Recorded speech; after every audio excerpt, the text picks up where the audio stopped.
So obviously, if you're talking about perfect competition or monopolistic competition, we already know the impact. So a more interesting case is if we're talking about a contestable oligopoly or a contestable monopoly. That doesn't mean to say that you can't talk about perfect competition and monopolistic competition in contestability answers, but it's really important to show that you know that it's not limited to those two, that other markets can be contestable as well. So let's think about let's think about the impact on either oligopoly or monopoly. We know that other things being equal, oligopolies, monopolies, they should be able to have abnormal profits. So there's DAR.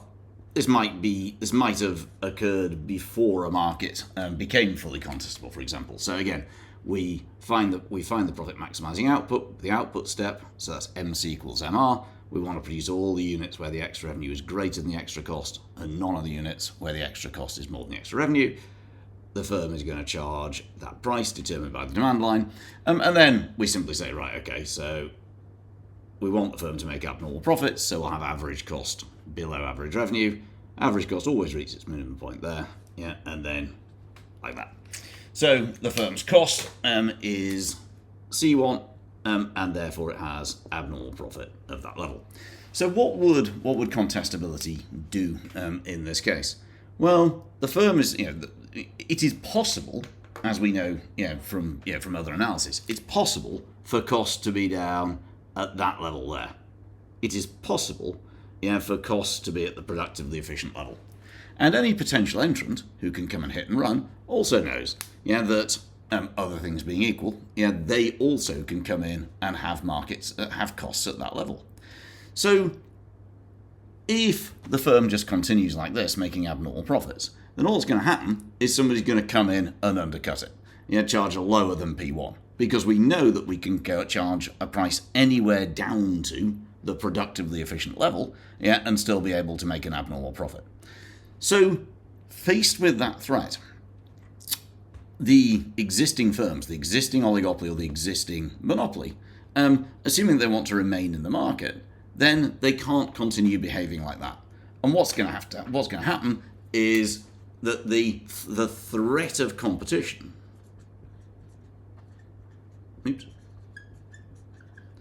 is going to lead to a decrease in prices. And in principle, it's going to lead to a reduction in prices to the minimum points of the average cost curve. Because if you charge, because if price is greater than average cost, then a new firm could enter. They could come and take abnormal profits away from you. So therefore, the firm will have no choice other than to operate at the productively efficient point.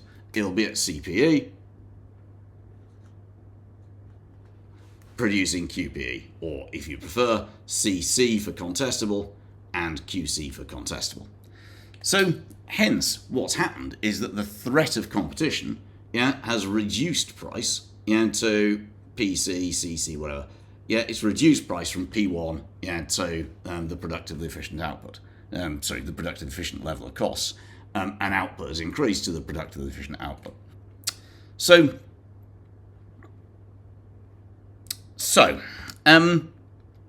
what are the implications of that? The firm has to keep down prices. So what that does mean, if we think about the consequences of that, is we're saying that if we evaluate contestable markets in the same way, efficiency, well, what we've just immediately said, is that the firm is going to have to be productively efficient. It has to produce where marginal cost equals average cost. Allocative efficiency, we are closer to that level. Allocative efficiency is defined as price being equal to marginal cost or average revenue being equal to marginal cost. And what we know is that contestability has led to a decrease in price. So therefore it's going to be closer to marginal cost than before. X efficiency is now going to have to be X efficient.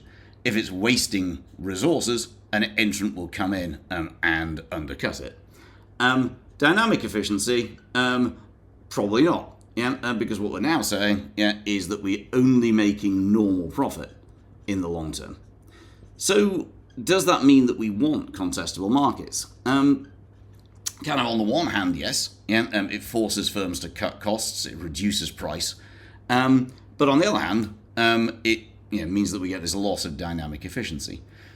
However, it doesn't have quite the same disadvantages as perfect competition, because scale can still be large. So we look at the impact. If we look at the impact on the consumer, from the consumer's point of view, what's going to happen is there is going to be a decrease in price. It should fall to MC equals AC. But the point is that we may, depending on the type of contestability, still have scale. So hence, you might argue that something like a contestable monopoly, you could argue it's the best of both worlds, on the basis that you still have economies of scale. We still have large scale and with potential economies of scale thereof. But we don't get the exploitation that can come with oligopoly and monopoly.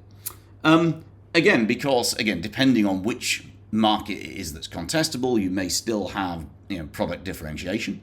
So we may still have choice, and variety. And there's no suggestion that firms have to only compete on price. So we may still have quality. And we kind of our last kind of dimension was the economy as a whole.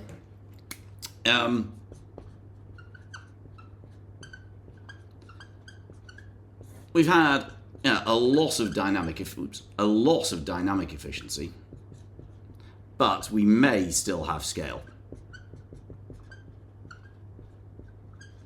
And firms are forced to keep prices down.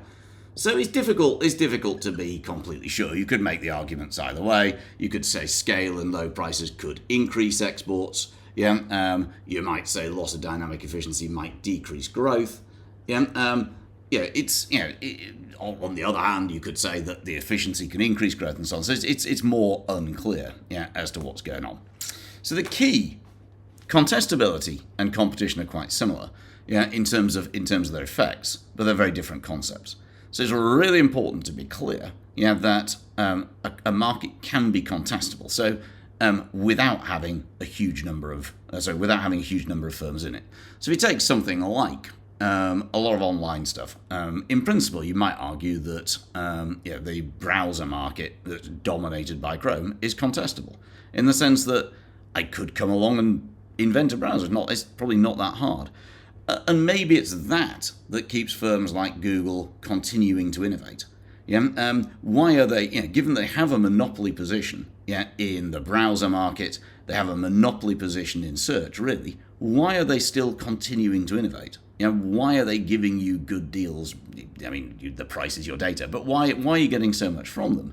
It's not because they face competition, it's because they face the threat of competition.